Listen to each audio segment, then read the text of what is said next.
வணக்கம். நான் பாரதி அம்மா பேசுறேன். Occupational therapy.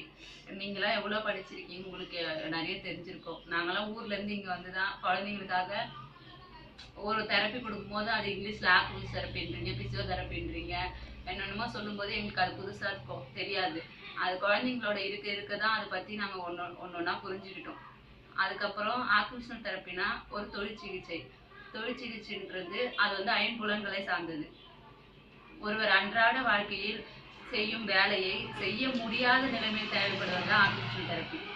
அது ஆக்குபேஷனல் தெரப்பிக்கு அது கலாச்சாரம் சார்ந்ததாக இருக்கலாம், இல்ல அன்றாட வாழ்க்கையை சார்ந்ததாக இருக்கலாம், காலத்துக்கு ஏற்ற நடவடிக்கையாகவும் இருக்கலாம். அன்றாட வாழ்க்கை சார்ந்ததா இருந்ததுன்னா அவங்க குளிக்கிறதுல, பால் தேய்க்கிறதுல, சமைக்கிறதுல எல்லாத்துலயும் பிரச்சனை இருக்கும். அதுக்கேற்ற தெரப்பி கொடுக்கறது தான் ஆக்குபேஷனல் தெரப்பி. கலாச்சாரம் சார்ந்ததா இருக்குன்னா அவங்க வெளியே போகும்போது எப்படி நடந்துக்கிறது, ஒரு வெளியே போறதுன்னா எக்ஸாம்பிளுக்கு வந்து ஒரு கோவிலுக்கு போறோம், ஒரு ஹோட்டலுக்கு போறோம், ஒரு பார்க்குக்கு போறோம், அங்கெல்லாம் எப்படி இருக்கணும், அந்த மாதிரி கலாச்சாரம் சார்ந்ததா இருக்கணும். இல்ல ஒரு கல்யாணத்துக்கு போகும்போது அந்த மாதிரி காலத்துக்கு ஏற்ற நடவடிக்கைன்னா அந்தந்த நேரத்துக்கு ஏற்ற மாதிரி எப்படி இருக்கணுன்றதுக்காக தான். அப்புறம் குழந்தைங்க லெவல் பார்த்தீங்கன்னா பிரைமரி லெவல்ல விளையாட்டு, செகண்டரி லெவல்ல இது ஸ்கூல் ஆக்டிவிட்டிஸ், செகண்டரி லெவலில் ஸ்கூல் ஆக்டிவிட்டிஸ். டிஸ்லெக்சியானா ஒரு நோய் இல்லை. அது வந்து குழந்தைங்களோட நான் எழுதுவதில் பிரச்சனை இருக்கும், உச்சரிப்பு தன்மையில் பிரச்சனை இருக்கும்,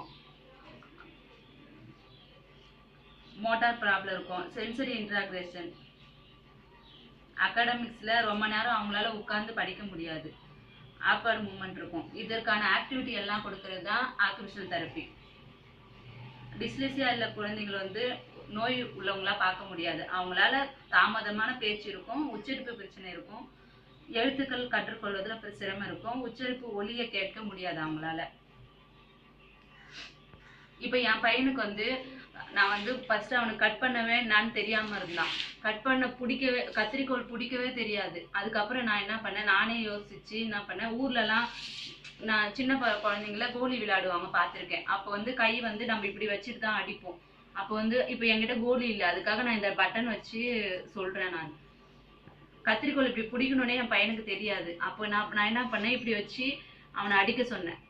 அவன் டெய்லி இப்படி பண்ணும்போது அப்போ கத்திரிக்கோள் இப்படி தான் பிடிக்கணும்ன்று ஃபர்ஸ்ட் அவன் தெரிஞ்சுக்கிட்டு அதுக்கப்புறம் நான் என்ன பண்ணேன், ஸ்கூலுக்கு வரும்போதெல்லாம் சார் சொல்லுவாங்க, ஃபர்ஸ்ட் பேப்பர்ல கட் பண்ண சொல்லுங்க, பேப்பர் தான் ஈஸியா இருக்கும் அப்படின்ட்டு. நான் சின்ன சின்ன